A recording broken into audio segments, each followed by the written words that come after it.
Well, we are back with Andy Godfrey for some more movie reviews today. It's been a couple of weeks since we did our last one, and so we've got quite a bit to catch up on, but good to see you, Andy. Yeah, great to see you, Nathan. Glad you had a good holiday. Thank you. I'm off on my holidays next week, so we'll have even more to catch up on the week after that. But yeah, there's been quite a few films. Well, you've been away. I've been to the cinema quite a few times, including Friday afternoon. I was there. Sorry, Thursday afternoon. So hopefully all of this is bang up to date. Anyway, Okay. apart from one film. Awesome. So So, we're going to so look that at. that one film that's coming out today is Gladiator 2, which, I mean, we've only been waiting 25 years for the sequel to Gladiator. Wow, is that long? Yeah, Gladiator was a terrific film. Ridley Scott, Russell Crowe played a gladiator whose family were killed, and he goes after the Roman Emperor for vengeance. Gladiator was a spectacular film. This one looks even more spectacular from the trailer. Being criticised a little bit for being a bit historically inaccurate because we've got gladiators riding rhinoceroses in the Colosseum, which apparently never happened. We know that they used to flood the Colosseum and stage sea battles. If you ever go to the Colosseum, it's an amazing place. I've been there. There's all this stuff in the basement where they could bring up cages with animals in and bring up gladiators in different cages, and they could Wow. flood it and they could actually stage sea battles in the arena. And but they never had sharks. This film shows them having sharks. Sea battles. There were no sharks in the Colosseum, but it looks spectacular. But I'll report back on it because it will still be, I think, in the top two or three at least when we All come right. back in. Yeah. Okay. So do you want to work backwards, I guess, from the 10 toward the top one? Yeah, let's do that. Let's start our top 10 with number 13. Okay. Because this is still in cinema. So this is a film that I absolutely loved and is heading probably for my top 10 of the year, although we'll see, when we do the end of the year show. So a film called Juror Number Two, or Juror hashtag two, to give it its exact title, Juror hashtag two. This is a courtroom drama written and directed by Clint Eastwood, of all people. So Clint Eastwood, well into his 70s, still making movies. He's got a fantastic cast. Nicholas Hoult plays the juror of the title. He is called for jury service. It's a murder case where a young lady was thrown over a bridge on a country road and killed, and her boyfriend is accused of the murder. However, what transpires is that Nicholas Hoult, one of the members of the jury, was on the same road that night. And did he or did he not hit the young lady? Wow. Um, so it becomes a really tense courtroom drama. It's got lots of twists and turns. And it reminded me a little bit of a film called 12 Angry Men, which is one of the greatest movies ever made, which was in the 50s, starred Henry Fonda, who, again, it was a murder case. And one of the jury persuaded all the other 11 members of the jury to change their minds and let the guy be not guilty. It's a brilliant film. You need to see 12 Angry Men. I think this is a must see. It's really, really exciting. The story's told in flashback. So, he sat there in the court listening to the lawyers describing the events of the night in question. And then we go back to that night and we see it through his eyes, kind of thing, because he was on the road that night and he did see the young lady. And I'm not going to tell you whether he was guilty or not, because I really want people to see this. And it won't be long before it's out on streaming. But that's at number 13. Hashtag jury number 2. At number 10, in the current box office top 10, which will all change today because of Gladiator 2. But at number 10 is a film that is the one I haven't seen in the top 10. It's called Piece by Piece. So this is a Lego movie. And I love the Lego movies. I mean, the first Lego movie was just sensational. The Batman Lego movie was out of this world. This is the story of Pharrell Williams, the pop star, told in Lego. Now, I haven't seen it, so I'm not going to say any more than that. I'm going to try and get to see it, but I will try and get to see it. Okay. At number 9 is an Aurora, Anora. Now, this is a film about a young lady who is shall we say, working as an exotic dancer in a nightclub. She falls in a Russian businessman, the son of a Russian businessman, falls madly in love with her. She falls in love with him. He's mega rich. They go off and they get married. But then, just when you think the film's about to settle down, just when you think, okay, this young couple, they've fallen in love, they're in Vegas, they're spending loads of money, they're living it up, they've had the time of their life. Just when you think the film's settling down to sort of be a love story, and suddenly the film changes. 1 hour in, it becomes a totally different film. And it becomes a film about the fact that his parents come from Russia to America because they disapprove of this wedding and they want to annul it, and they want to get a divorce. They want this couple to get divorced. And he, the young man, the young husband, he runs away. So the second half of the film, you've got Russian gangsters trawling around New York, trying to find this guy who's run away from them, and they've dragged his wife along with him. And it becomes a totally different. The first hour, I was bored. The first hour I was thinking, get on with it. Okay, young couple fall in love, spend lots of money, blah blah blah. And suddenly, about an hour in, and I did check on my watch, everything changed, and it became an exciting, very very funny drama with lots of humour, lots of Russian gangsters rushing around. The wife very confused as to what's going on.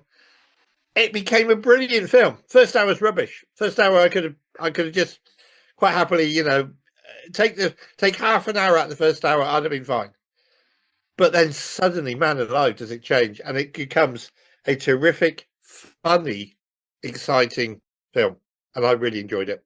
So I enjoyed the second half, and I think when I get it, if I ever get it on DVD or streaming, I'd probably press fast forward, through the first hour to get to that second hour, because the second hour was definitely worth seeing. Called Enora, number 9. Number 8 in the box office top 10 is a film called Blitz. And I saw this yesterday. This is a fantastic film. It is a tour of war-torn London through the eyes of a 9-year-old boy. So what happens is Saoirse Ronan plays a young mum. She's told she's got to put her boy on the train because he's got to be evacuated because London's in the middle of the Blitz. London's being bombed to bits. This young boy doesn't want to go to the countryside. He wants to stay with his mum. So after about an hour of the train journey, he jumps off the train. And then the rest of the film is about his making his way back to his mum. And along the way, he meets friendly people who help him. He meets cruel people who abuse him. He sees the horrors of war firsthand. There are scenes set in the London Underground where people crowded into the Underground to avoid the bombing. But there is one very dramatic scene where the River Thames bursts. The wall of the Underground station has been weakened, and the River Thames bursts in, and people start drowning. And he has to get under the gates underwater and rescue people. His grandfather in the film is played by Paul Weller of the pop group The Jam.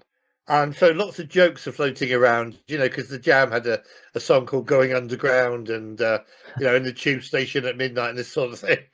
So it's very appropriate, really. Paul Weller gives a fantastic performance. But it reminded me at times of Oliver, but set in World War II London, with this young lad running around meeting all sorts of different characters. And I sat there, and it's 2 hours long, but the time passed nicely, and I really enjoyed it. So that's at number 8. It's called Blitz. It really worthwhile. Saoirse Ronan is one of my favourite actresses. We talked about her recently. She was in a film called The Outrun. I don't know if you remember. She was the alcohol addict who was going through recovery up in the Outer Hebrides. Oh, yes. So she's terrific in this. Absolutely brilliant. It really is a powerful film.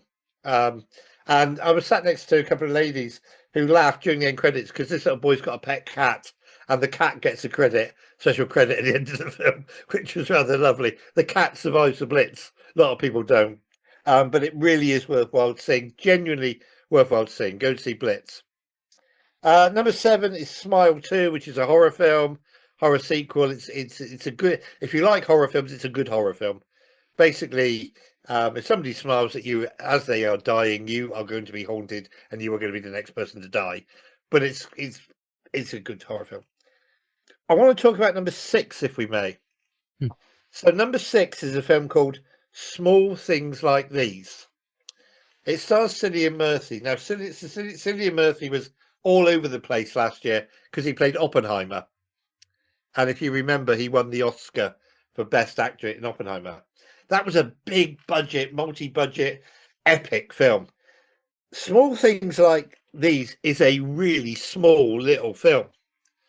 So he plays. We're in the Republic of Ireland in 1985, and Cillian Murphy plays a family man. He's got five daughters. He's got a wife.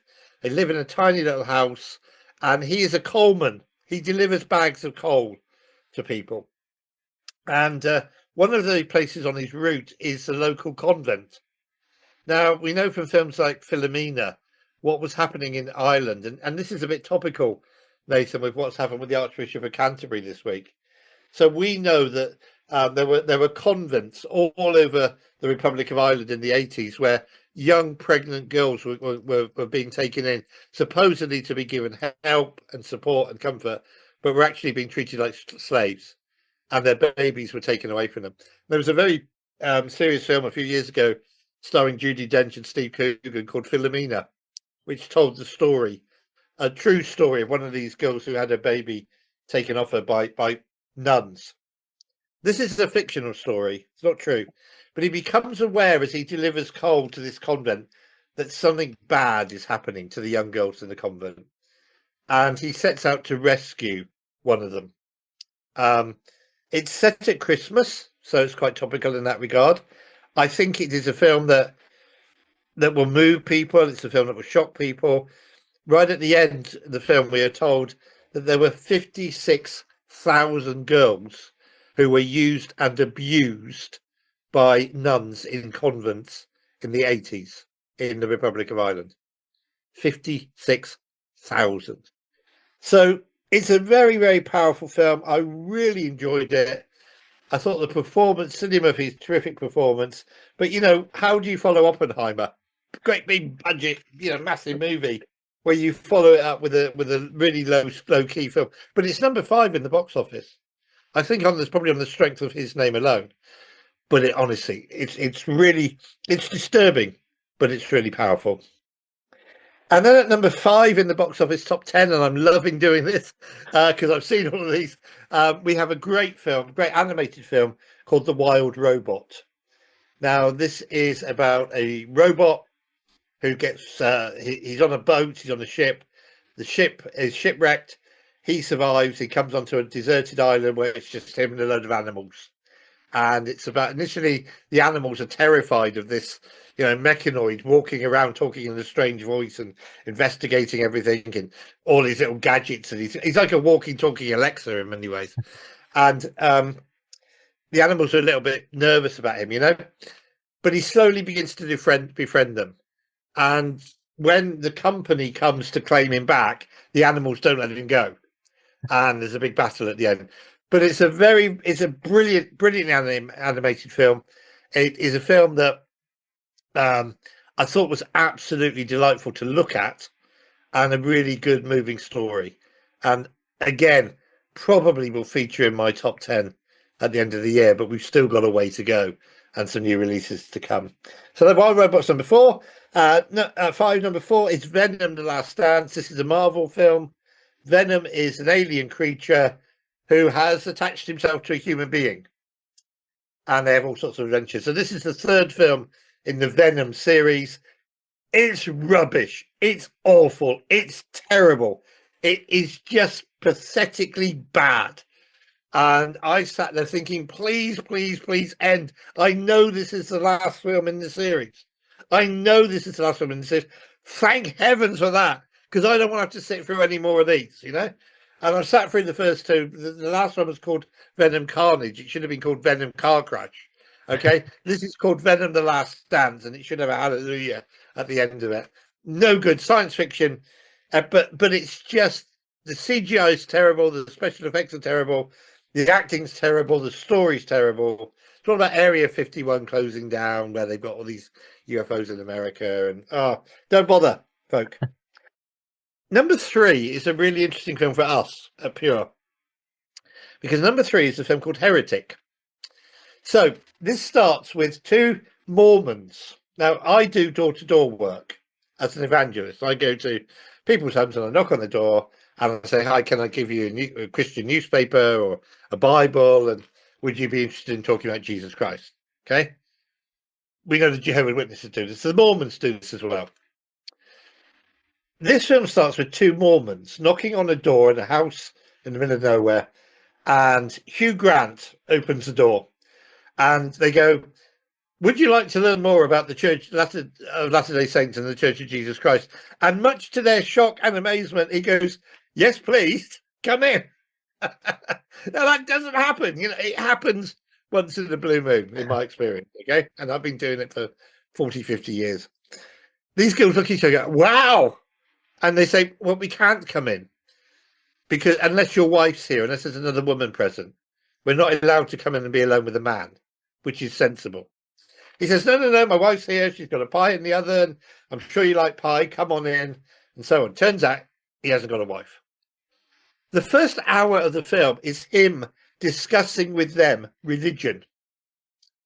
Really fascinating. I got so into it because he's talking about the foibles of different religions. He's talking about comparing different religions. He's talking about Judaism and Christianity and Mormonism and the Catholic Church and the Evangelical Church.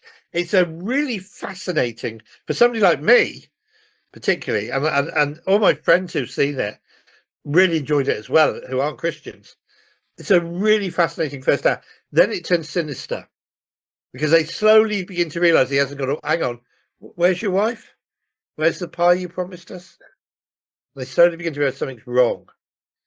And then he says, well, you're welcome to leave, but you can't go out the front because I've locked the front door because it's got dark. You'd have to go out the back. When they go out the back door, when they go to the back of the house, there are 2 doors. And on one is written belief and on one is written disbelief. And he says, choose your path. And then for the next hour, it becomes a very, very sinister, very creepy, very quite scary, quite unnerving horror film. Because this guy's nuts, basically. Hugh Grant is a psycho. But the performance is fantastic. It's a really interesting film. So that's at number 3. Number 2, we have got, believe it or not, our first Christmas movie of the year. My heart sinks because Christmas for me starts on the 1st of December, right?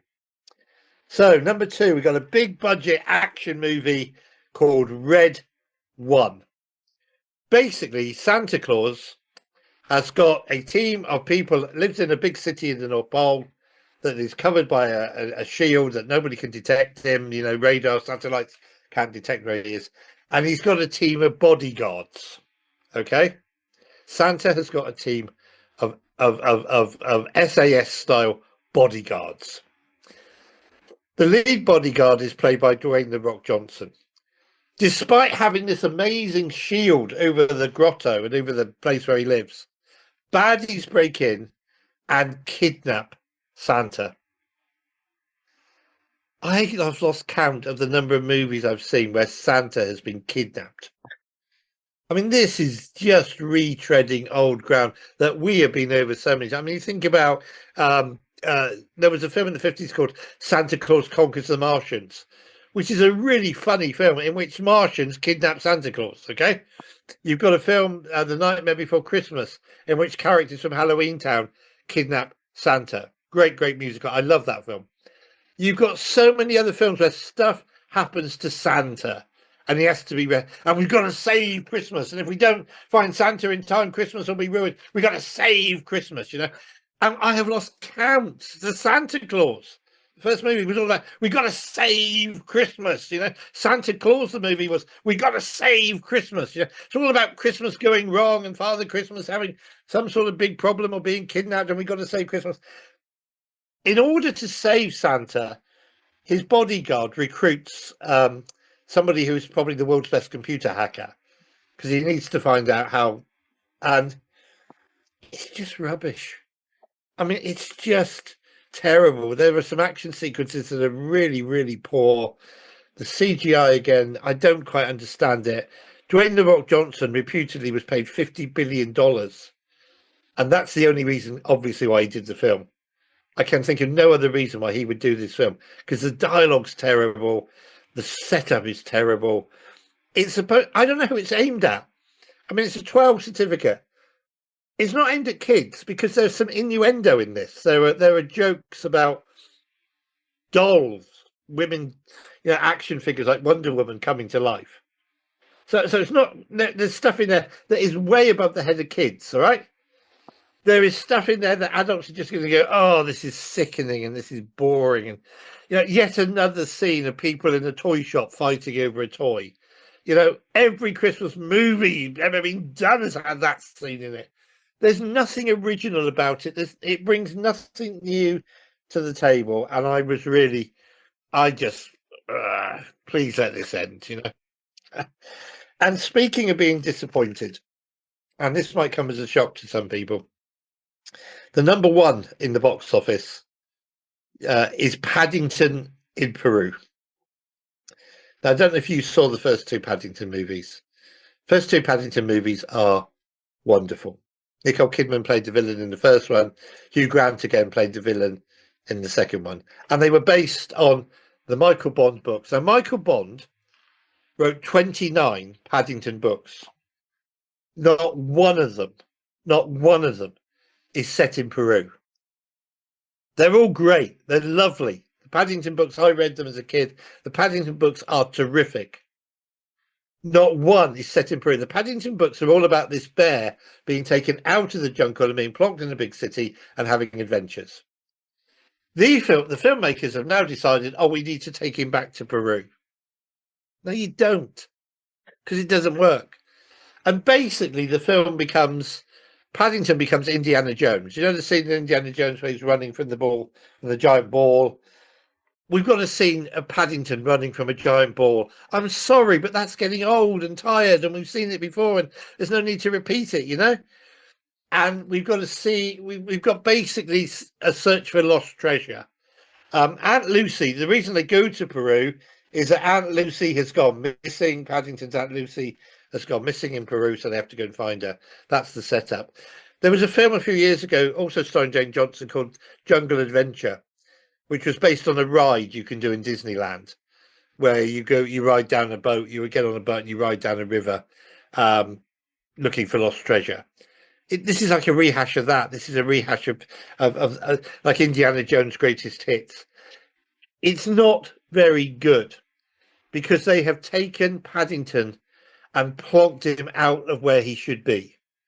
They've taken the character and they've tried to, some would argue they've been brave. I know some people who've enjoyed it, but I don't know anybody. And I've read dozens of reviews of this, and I've spoken to loads of people about it because it's a number one film. I don't know anybody who thought this was great.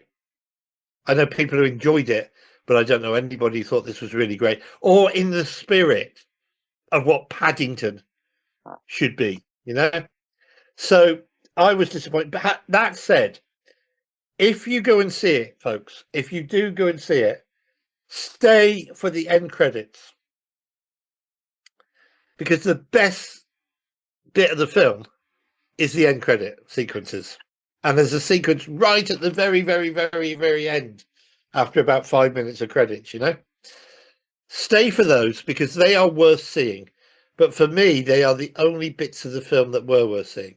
My daughter Amy was seeing it in Jersey at the same time I was seeing it.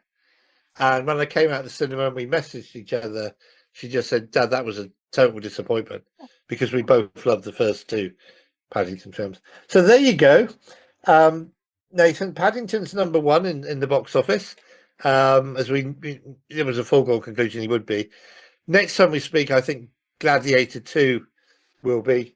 But in the top 10, the ones that I would recommend for pure listeners, go see, if you're going to cinema, go see The Wild Robot, go see Small Things Like These, and go see Jura #2, which is number 13, but or number 12. And there you go. That's the current top 10, and I've whittled on, and you've sat there very patiently. And but I hope people have enjoyed hearing that review of the top 10. No, that was fantastic. Thanks so much, Andy. Good to hear about the top 10. And it's a shame there's so many disappointments, really. So many of those sound like they should be brilliant, you know? For example, Paddington, a follow on from the two sequels, as you say, the two prequels to that were, I think, brilliant. Just, They were actually superb, and yeah, you had that very funny moment at the end of Paddington 2 with Hugh Grant doing a song and dance number in prison, yes, which was just wearing pink, um, wearing a pink prison costume. Um, yeah, it's really disappointing. And as I say, they used to do this with sitcoms. So when they would make a movie of, when they made a movie of a sitcom, they would say, okay, let's take the characters and send them abroad. That happened with the numbers. Only Fools and Horses did it. They sent Del Boy and Rodney to America, and several other sitcoms did it where they made a movie, but they took the characters and sent them on holiday or whatever. It never works. It never works, taking the characters out of the environment where they are supposed to be. And that's what they've done with Paddington. And as I said, I know people who've enjoyed it, but I don't know anybody who thought it was great. So yeah, we've got a couple of films we can watch at home, if you want me to just mention those. So yeah, I sure. just mentioned two that we can watch at home.